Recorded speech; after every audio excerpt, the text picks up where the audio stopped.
I thought it was just wonderful. I really did. I met the most awesome people. In fact, I feel like my class, those people were so special and so spiritual. They just wanted to do good, and it was good to be around that type of people.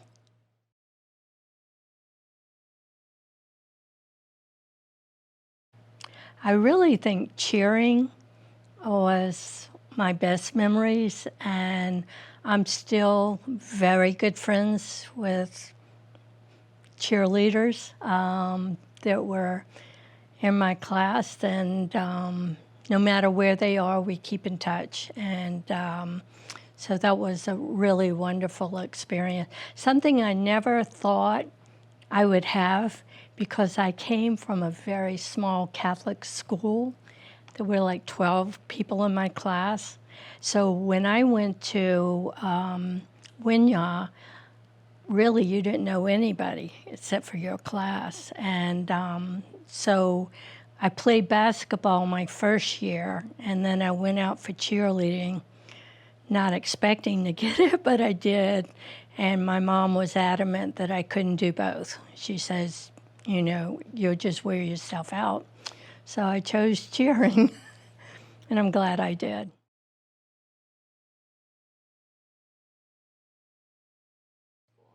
I tell you what, I thought it was phenomenal. I just found out recently from meeting one of the other cheerleaders that when the schools were integrated, they brought our captain in, head cheerleader, and told her that if she didn't get those, you know, people to participate more, that he wasn't going to have it anymore. And I never knew that, and I thought that was an awful lot of pressure to put on a young woman. I felt like if he was going to do that, he should have asked all of us to come in for support. And overall speaking, I think when the integration happened, that was long due, I feel like they were so worried about doing everything correctly. If they would have just left the students alone, we would have been fine. But every time we tried to do, oh, you can't do that, you might offend this person or that person. And a certain amount of that is good, but when it's stopping you from enjoying your high school experience, then it's, you know, too much.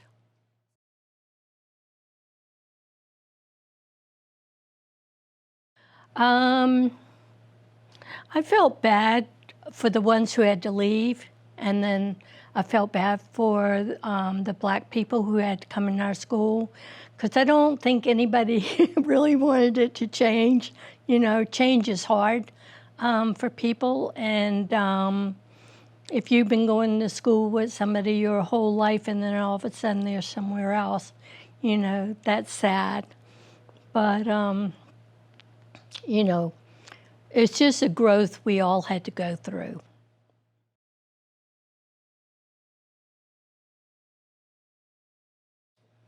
Oh, God. The best was getting out of school and going to the beach and watching our friends surf. A lot of us had jobs after school.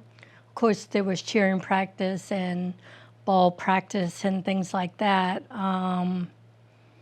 But, you know, we kept busy. My mother owned a florist shop on Front Street, so we were all brought into the business right after school, you know, to make it all work. She had a lot of business, so she needed a lot of help. So she used her children.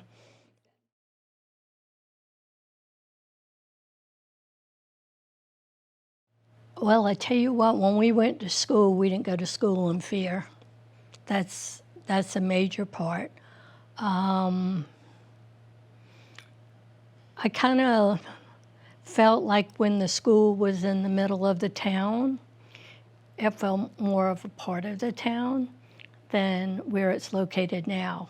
And I just feel like you know, there's so much hatred that's out there, and people really just being teased a lot. And so, and then teachers, a lot of times their hands are tied and they really can't do what they need to do. Because when I was growing up, if the teacher said something about you, you got punished, that was it. Now the parents come in and fuss at the teachers for chastising their children. And so it's not a good balance at all.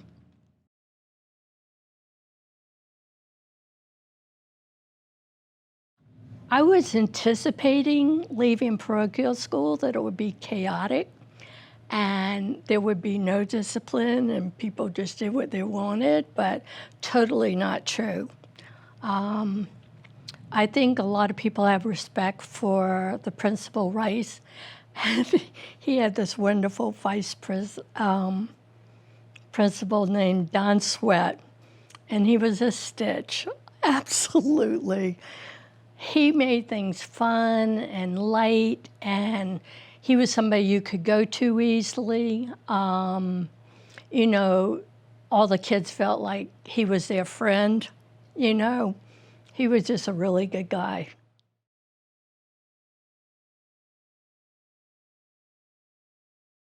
Favorite memory of him was probably after I left. Supposedly he left school one day and he was hit by a car really bad and his car flipped over. And there were some black students behind him and they get out of their car and go, Miss Sweat, you alive, you alive. And when he told us the story of what he experienced, it just cracked us up, you know, totally. So obviously they didn't want anything to happen to Mr. Sweat either.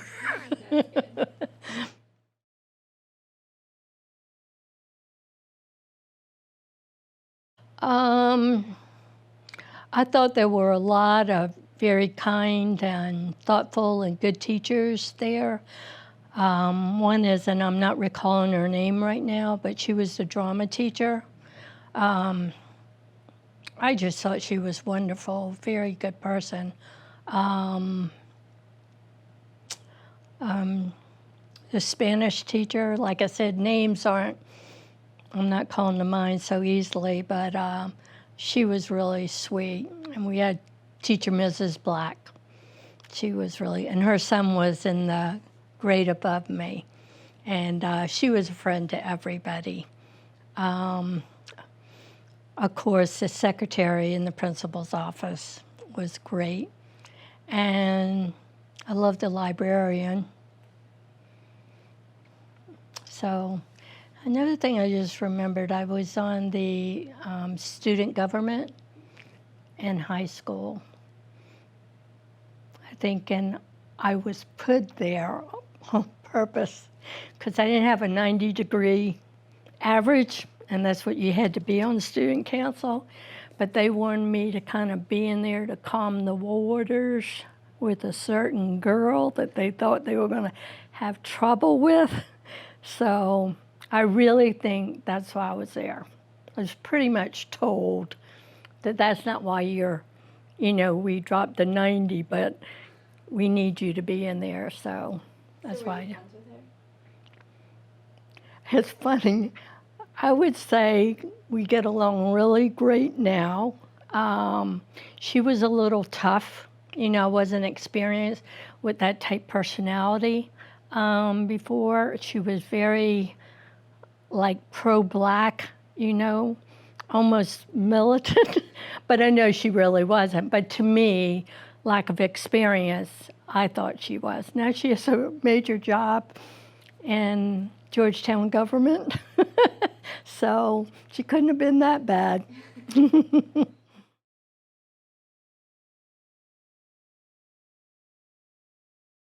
Walked. Yeah, every day. It wasn't that far. I had a boyfriend once who didn't go to Winyah, but went to Winyah Academy. And he used to pick me up in the morning when we were dating and took me to school. And my mother always made him take my older sister also, and she was never on time. It used to drive me nuts. But anyway, mostly walked.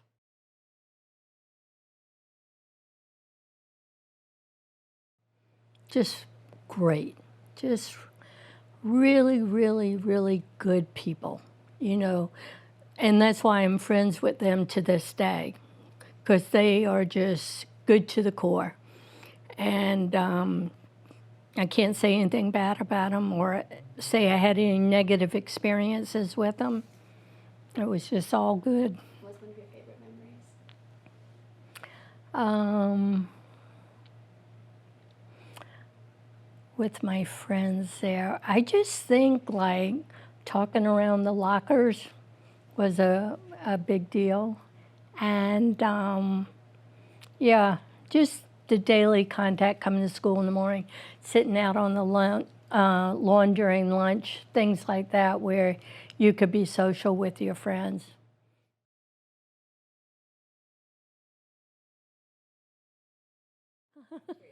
Wasn't quite used to that food, I'll tell you that. It was rather disgusting, but the people there they had like homemade buns for hamburgers. And that I knew what it was, but all the other stuff they made, I was always questioning, you know, what it was. It was just, I would have rather have brought like a sandwich or something myself. I don't know. That wasn't a good experience, for sure. And waiting in line to get your food wasn't a good experience. You know, of course they did it by grades, how you came in. Nowadays in the lunchroom, those kids, because there's so many, they'll start lunch at like 10:30 in the morning, and every hour or so bring in another group. So I'm like, I guess those people skip breakfast, you know.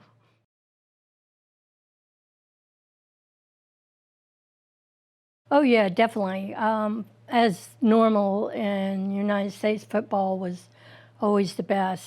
I always loved probably basketball the most. Track and field, I don't know how much of a turnout they would get. I know I never went. I don't know why. Let's see what else they had. I think, you know, big support, that's for sure.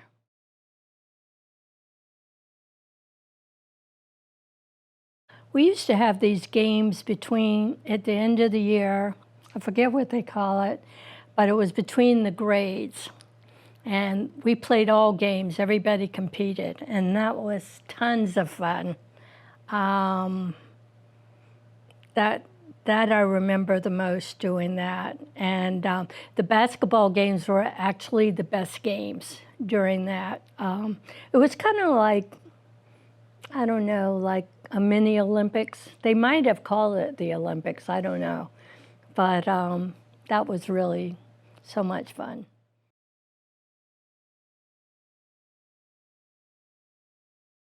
Oh yeah, oh yeah. Every Friday there was a pep rally, and and actually we cheered for both basketball teams, and yeah, the pep rallies. Like I said, Mr. Rice was very upset with that because there was no enthusiasm once they integrated the school, and he said she had to do something about it. So,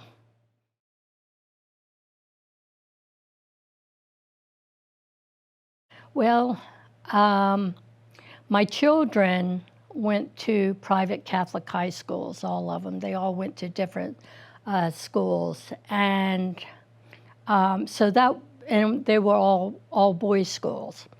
And because the Catholic high schools were either boys or girls.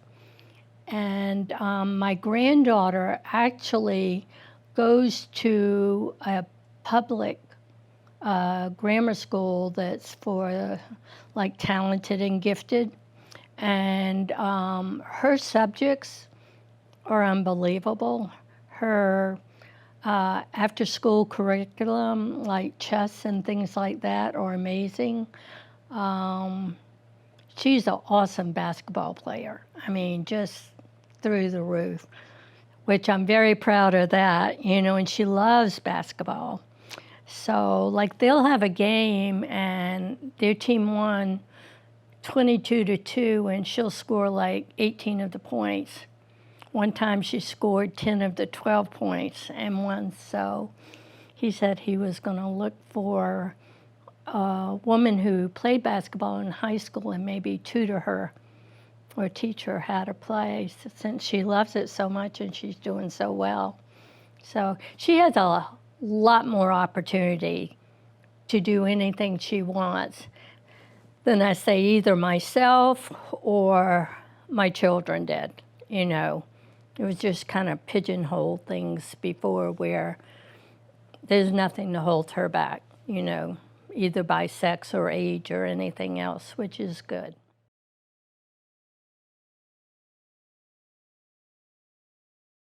Well, my granddaughter's in an after-school program because her parents are working. They pay after-school fees, and they could pick her up at 6 o'clock in the evening. And so, like I said, they'll do chess, they'll play basketball, they do arts and crafts, they do a lot of things. She has Chinese lessons, and they speak, let's see, Spanish, I think, and English in her regular school time, not after school. And just really good. She has a really good school that she's going to.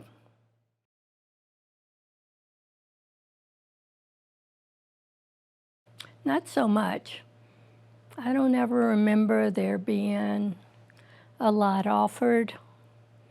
And so many things where you were either a girl or a boy, and those you'd have options that maybe the boys didn't have, and vice versa. It's just kind of like you went to school and you came home, you know, unless you had a ball practice or something.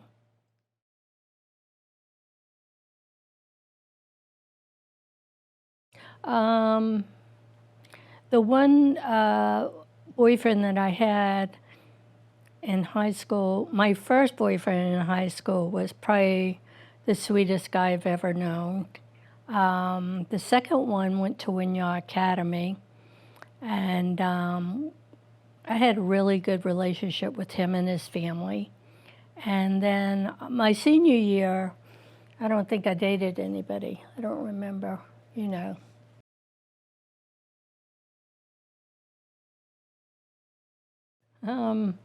Well, you could go to the pavilion at Pawleys Island on the weekend. Let's see. During ball games, we would have dances after the game, and we actually had a band. Rocky Holiday was in it. He could play just about everything, and that was a good time.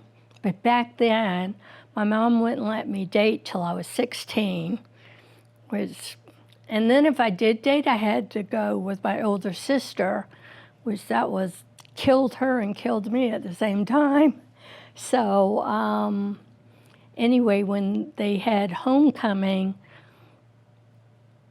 I was head cheerleader of that game because some of the other cheerleaders were in the Miss Homecoming contest. So she let me go to that dance, and because I wasn't 16 yet. But my parents were pretty strict. My daddy just look at you and say, you better be good. So, you know.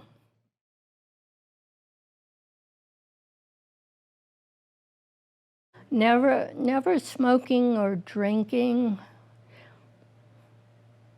I don't think I did. I was probably, you know, just behaved and tried not to get in trouble. But I don't remember anything that I might have done.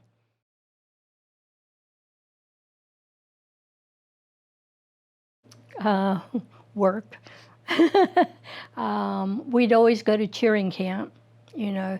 Usually, I think we went to University of Georgia for cheerleader camp, and that was extremely strenuous. And we actually came in second place, I think, that year that we went there. So, but basically, like I said, since my mother owned a florist shop, I was always working. My aunt down the street had Delta Drug Store, so if she needed help, Mom would send me down there. My uncle had a grocery store, so like, you know, all the relatives had something on Front Street.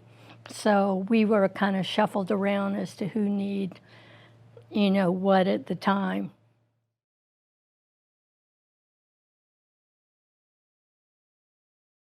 Oh, yeah. And I think the other reason why everybody knew me, I was one of 9.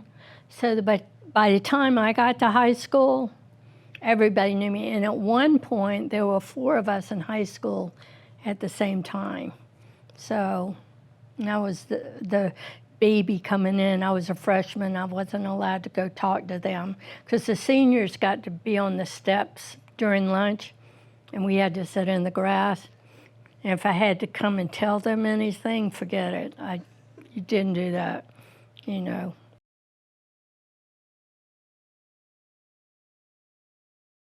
I'll tell you one thing I always wanted to do was be married.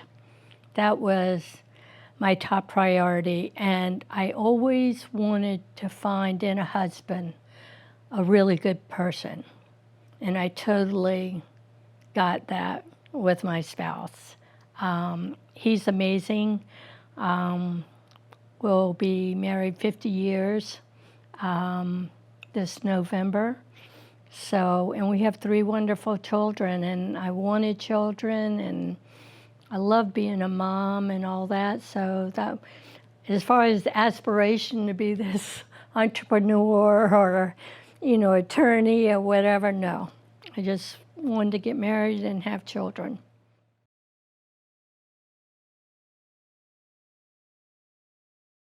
I know, I think it was my junior, senior year, our basketball team did extremely well.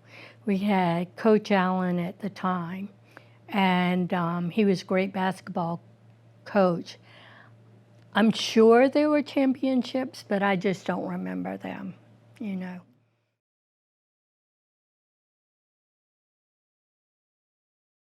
1970 was the year I was a senior, and that's when the integration began, that year. There were a lot of students who graduated early because their parents didn't want them there, which you think how sad, you know. You lose so much. You want to talk about an education, learning about other people and being with them and seeing how they do things and whatever. That's education. So, and my whole life, personally, not in the school, we were around Black people, and I loved them to death. I mean, they were people. I was no better than they were. You know, that's for sure. There were a lot more that were probably better than I was. So at the time, I was like a little bit nervous because I knew they didn't want to come. But I always felt in my heart this needed to be done, you know, so it was a long time coming. Actually, we were always told that this school was set on fire because they could never get it to work all the way, and they just, you know, they tried everything, it wasn't working, so, you know, it went up like a matchbox because it was all wood in there. But we live and we learn.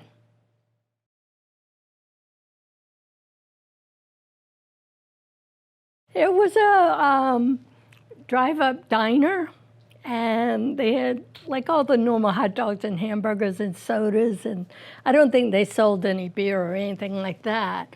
But that's where everybody went on the weekend, we get in our cars and go around the Whistling Pig over and over. And so where you saw people and you know, it was just a fun place. I forgot about the Whistling Pig. Yeah, that was really great. I don't know who ran it, but it was good for us to have a place like that to go. You know, people just hang out in their cars and stand around and talk. And